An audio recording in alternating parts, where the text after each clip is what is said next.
Halo anak-anak semua, hari ini kita akan belajar tema 6, subtema 3, pembelajaran keempat dengan muatan PPKN dan IPS.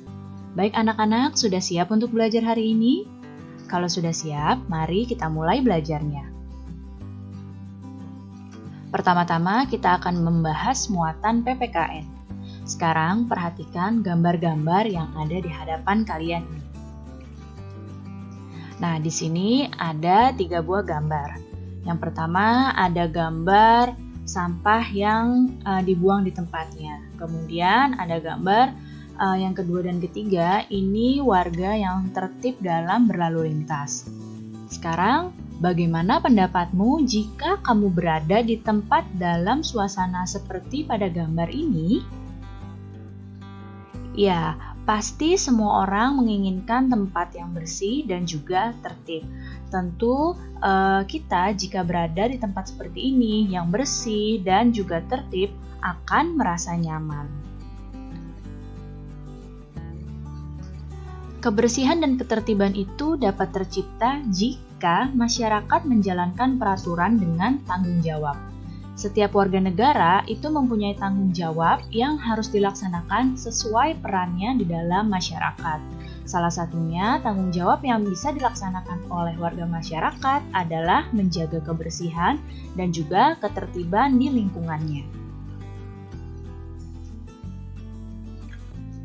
Lalu, apa akibatnya jika anggota masyarakat tidak melaksanakan tanggung jawabnya? Ya, jika warga masyarakat tidak memiliki tanggung jawab dalam menjalankan hak dan kewajibannya, maka akan menimbulkan berbagai masalah-masalah sosial. Berikut ini adalah beberapa masalah sosial yang akan muncul jika warga tidak menjalankan hak dan kewajibannya secara seimbang. Masalah sosial yang pertama adalah sampah. Sampah yang berserakan di lingkungan ini disebabkan oleh orang-orang yang tidak bertanggung jawab dalam membuang sampah. Orang-orang yang membuang sampah sembarangan dapat menyumbat aliran sungai, dapat membuat lingkungan jadi kotor. Sedangkan jika lingkungan kotor dan juga jika sampah di sungai itu banyak, maka yang akan merugi tentu masyarakat sendiri. Kemudian, kali atau sungai yang kotor. Nah, kali dan sungai yang kotor ini bukan hanya disebabkan oleh warga yang membuang sampah sembarangan, tapi juga disebabkan oleh pabrik yang membuang limbah di sungai tanpa diolah terlebih dahulu. Kali atau sungai ini akan menjadi kotor dan juga tercemar limbah, sehingga ekosistem di dalam air dapat terganggu dan air dari sungai atau kali ini juga tidak bisa diolah kembali. Kemudian, bangunan liar. Bangunan liar ini berupa bangunan sementara yang didirikan di tempat yang tidak seharusnya, misalnya di kolong jembatan, dan dapat menimbulkan ketidaknyamanan masyarakat.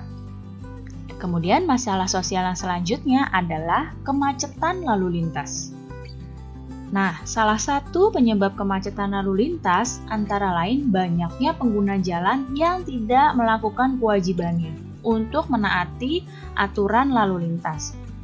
Jadi, ini adalah beberapa masalah sosial yang mungkin akan muncul jika warga masyarakat tidak menjalankan hak dan kewajibannya secara seimbang. Sebagai anggota masyarakat, ketika satu pihak tidak melakukan kewajibannya, itu bisa mengakibatkan hak semua anggota masyarakat tersebut terganggu. Hal tersebut tentunya dapat memunculkan permasalahan sosial. Nah, sekarang lihatlah di hadapan kalian. Di sini ada 2 orang anak yang sedang beristirahat. Nah, ternyata Andi membawa makanan. Makanan ini adalah oleh-oleh dari tetangganya. Dia ingin temannya mencoba makanan tersebut. Nah, ternyata temannya yang bernama Made ini mengetahui bahwa makanan yang dibawa oleh Andi adalah bolu meranti dari Medan. Nah, apakah di antara kalian pernah mencoba bolu meranti? Wah, bolunya enak ya. Sekarang kita akan masuk pada muatan IPS. Setiap daerah di Indonesia itu memiliki keunikan tersendiri. Nah, keunikan tersebut salah satunya dapat dilihat dari makanan khas daerah tersebut.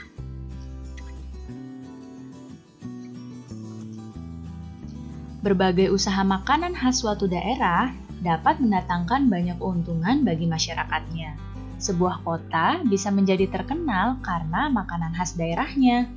Apakah kotamu termasuk kota yang terkenal karena makanan khas daerahnya? Nah, sekarang lihat di hadapan kalian. Di sini ada beberapa gambar makanan khas Indonesia. Nah, sebenarnya banyak ya makanan khas Indonesia. Di sini Ibu hanya menampilkan beberapa saja. Nah, makanan khas Indonesia ini contohnya ada bakpia, yaitu dari Jogja, ada pempek dari Palembang, ada bika Ambon dari Medan, serabi Solo dari Solo, ada kue sagu dari Papua, ada keripik apel dari Malang, ada lumpia dari Semarang, dan ada lamang dari Sumatera Barat. Makanan ini karena terkenal bahkan sampai dijadikan oleh-oleh khas daerah tersebut. Nah, apakah kalian pernah mencoba salah satu makanan ini?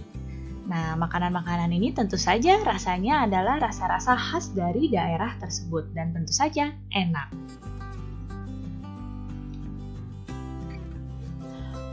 Usaha di bidang makanan khas daerah dapat menjadi sumber penghasilan bagi produsen dan masyarakat setempat.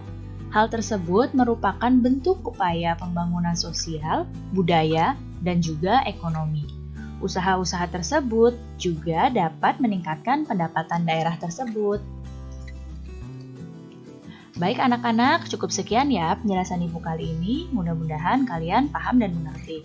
Terima kasih anak-anak semua, sampai jumpa lagi.